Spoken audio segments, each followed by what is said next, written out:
No meio cervejeiro, fala-se muito em eficiência, eficiência do processo, eficiência da braçagem, mas você já parou para pensar alguma vez sobre o que é de fato essa tal eficiência? Como calcular? Como melhorar os seus processos para ter mais eficiência? Quer aprender um pouco mais sobre isso? Bora fazer cerveja?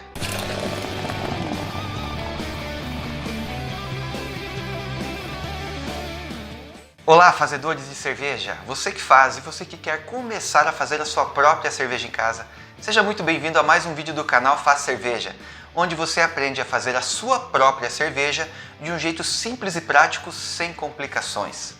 Nosso papo hoje vai ser sobre eficiência de processo, eficiência de braçagem, que é algo que se fala muito. Por aí você vê nas receitas de cerveja, né? Qual é a eficiência esperada. Há aquele cervejeiro que vai falar, meu equipamento, eu consigo extrair do meu equipamento tanto por cento de eficiência, 70%, 80% de eficiência. Mas afinal, o que de fato é essa tal eficiência? O que está se medindo? O que significa esse número, 60%, 70%, 80% de eficiência? E como isso impacta o seu processo? É isso que vamos falar hoje. Então, antes de qualquer coisa, vamos entender o que é eficiência. Existem várias eficiências diferentes que podem ser calculadas dentro do processo cervejeiro. Mas essa tal eficiência que todo mundo fala quando comenta o meu equipamento tem tanto por cento de eficiência, ou eu consigo trabalhar com tanto por cento de eficiência, ou a receita de tal estilo que eu faço aqui, eu consigo extrair tanto por cento. Essa eficiência é uma eficiência do processo, ou seja, quanto por cento do açúcar disponível nos maltes que eu vou utilizar, eu de fato vou conseguir extrair, conseguir carregá-los dissolvidos no meu mosto até o final do processo, até eu jogar dentro do meu fermentador o mosto após a fervura. É esse percentual de aproveitamento do açúcar disponível que se refere a essa tal eficiência. O cálculo de eficiência ele não é um cálculo complicado, ele é bastante lógico, merece um vídeo à parte. Provavelmente aí nas próximas semanas vamos fazer um vídeo explicando bem certinho, fazendo um cálculo, mostrando uma planilha sobre isso. Mas o que interessa para agora é entendermos que se, por exemplo, você tem um malte que vai utilizar na tua cerveja, digamos malte Pilsen. Esse malte Pilsen, lá na maltaria, foi feito testes com esse malte, foi em laboratório, né? E foi determinado quanto por cento desse malte que está chegando na sua casa, quanto por cento desse malte vai ser possível de você dissolver em água, quanto por cento é aproveitável, né? Então, quando você pega a ficha técnica de um malte, que se você não tem a ficha técnica dos maltes que você está utilizando, o seu fornecedor vai ter com certeza, com facilidade, todas as maltarias e brew shops têm e podem fornecer. Você vai ver lá na ficha eficiência esperada, eficiência total, 82% de eficiência. Lá também vai ter informações sobre umidade e mais algumas coisas. Mas, de uma maneira bem simples, o que é feito é assim, bom, se é 82%, no exemplo que eu falei, 82% de eficiência esperada desse malte, significa que para cada 1 kg desse malte, eu vou ter 820 gramas possíveis de serem dissolvidas na água para eu poder levar para o meu mosto. Então isso seria o máximo possível de extrair, certo? O restante, essa diferença de 82 para 100, ali são 18%, vai ser casca, vai ser outros proteínas que não vão se dissolver, outros compostos, enfim, né? Que não vão ser solúveis, que eu não vou conseguir aproveitar na cerveja. Mas aqueles 82% estão ali disponíveis e eu posso aproveitá-los. Se eu conseguir, de cada quilo de malte, nesse exemplo de 82%, de cada quilo de malte eu conseguir acrescentar 820 gramas, que é os 82%, no meu mosto, eu estarei tendo uma eficiência de 100%, ou seja, eu estou aproveitando todo o extrato disponível naquele malte. Tá? Então, com base nisso, eu vou fazer meu cálculo de eficiência. Bom, se eu tenho 820 gramas disponíveis para cada quilo e eu aproveitei, vou pegar aqui, fazer uma conta redonda, né? 410 gramas, ou seja, eu peguei metade do que tinha disponível, ou seja, eu tive uma eficiência de 50%, certo? E aí é só fazer o cálculo, entende? Se eu conseguir um pouco mais do que isso, eu vou ter uma eficiência de 60%, 70%, 80% baseado naquela quantidade que a maltaria informou na sua ficha técnica, ou seja, não é para cada quilo de malte, é para aquela fração disponível. Então, no exemplo que eu falei antes, 82%, né? Então, eu faço a conta em cima de 820 gramas para ver quanto eu consegui acrescentar. O cálculo disso não é complicado, a gente pode fazer isso aí no próximo vídeo, vou ficar devendo então aqui, já um compromisso, né? Mas a ideia aqui é explicar o que é essa tal eficiência. Mas em termos práticos, por que o cervejeiro precisa saber o que é a eficiência e como isso pode ajudá-lo, né?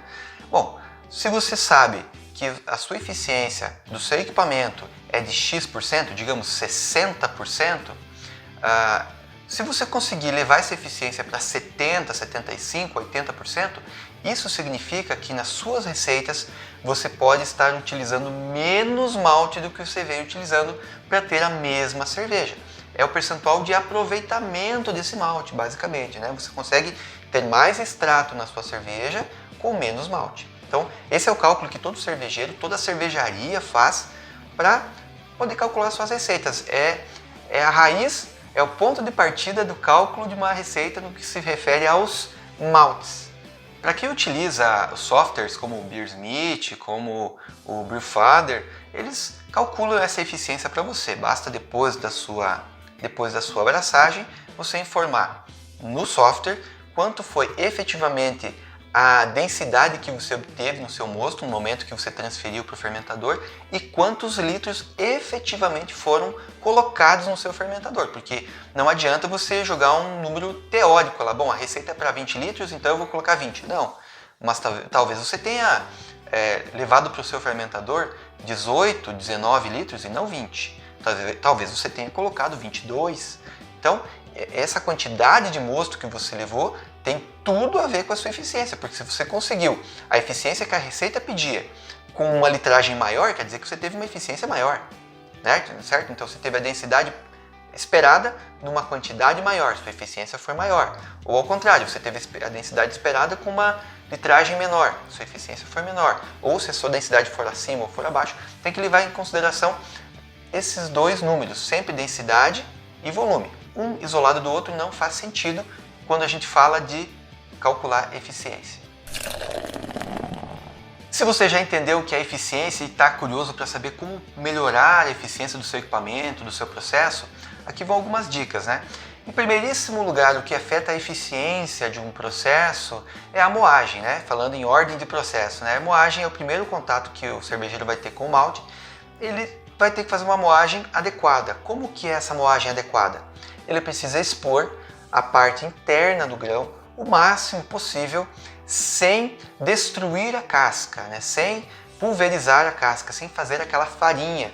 Por quê? Porque se você passar desse limite em que a casca ela não pode estar destruída, né? Se você estragar a casca, você perde lá na frente a oportunidade de utilizar essa casca como elemento filtrante. Então há uma linha bem tênue ali entre uma boa moagem e uma moagem que passou do ponto, né? Isso também pode trazer alguns aromas indesejados, sabores, astringência, taninos da casca se você passar do ponto. Mas, falando em termos de moagem, expor o máximo possível dos grãos, porque aí você vai ter o máximo de possibilidade de conversão daqueles amidos em açúcares e, por consequência, uma eficiência melhor, mas sem passar do limite em que você destrói a casca. Se você destruir a casca, aí não valeu a pena você ter buscado essa eficiência maior, porque você ganha numa ponta e perde na outra.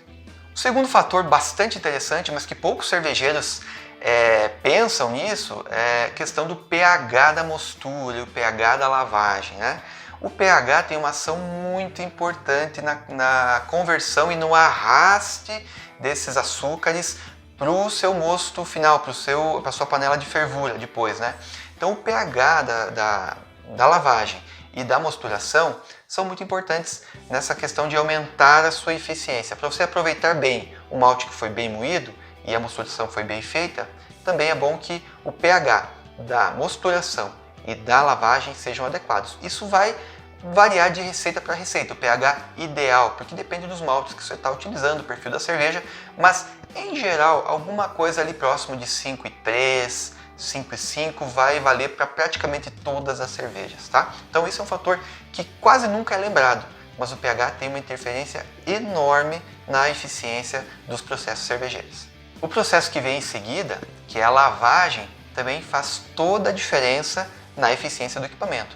Não é à toa que os processos de BIAB, por exemplo, ou single vessel, onde você não faz a lavagem, né, se você optar por não fazer a lavagem, somente subir o bag ou o cesto de grãos e não efetuar a lavagem, não é à toa que nesses processos você tem uma eficiência já de partida muito menor, porque você está assumindo que boa parte dos açúcares vão ficar ali naquele grão, naquele bagaço de malte que não foi lavado. Então, só a diferença entre lavar e não lavar já vai aumentar a sua eficiência.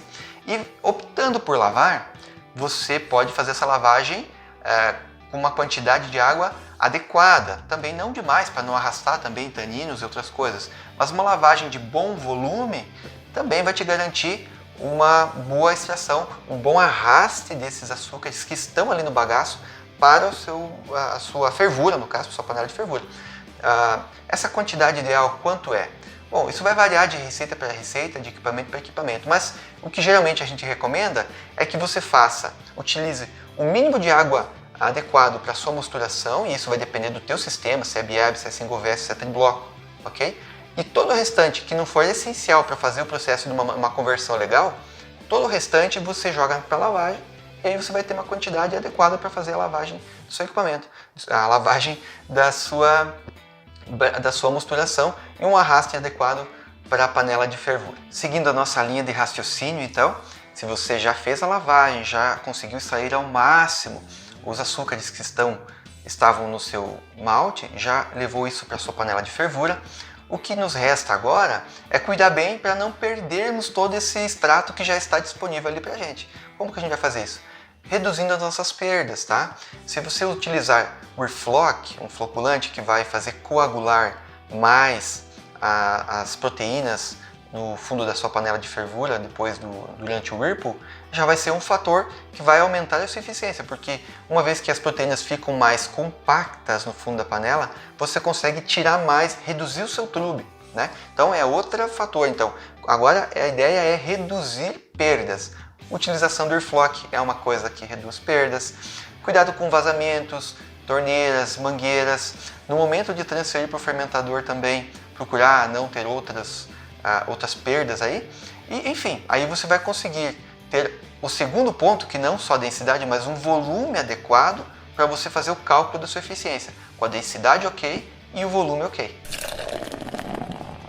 Galera, essas são as dicas mais simples para você obter uma eficiência adequada do seu equipamento. Vale aqui lembrar que cada equipamento, cada sistema tem suas limitações. Então, como eu comentei antes, um sistema Grab in a Bag, um sistema single vessel, sempre vai partir de uma expectativa de eficiência menor, sabe? Então, há coisas que não há como a gente mudar do equipamento. Mas sabendo isso, dadas as devidas proporções, sempre você pode trabalhar o seu equipamento e o seu processo para ter o máximo de eficiência que ele pode te fornecer. Espero que esse vídeo tenha ajudado você a entender melhor esse processo, a entender de uma vez por todas o que é a tão falada eficiência e que isso melhore o seu processo e te ajude a fazer cervejas cada vez melhores. Até o próximo vídeo, bora fazer cerveja!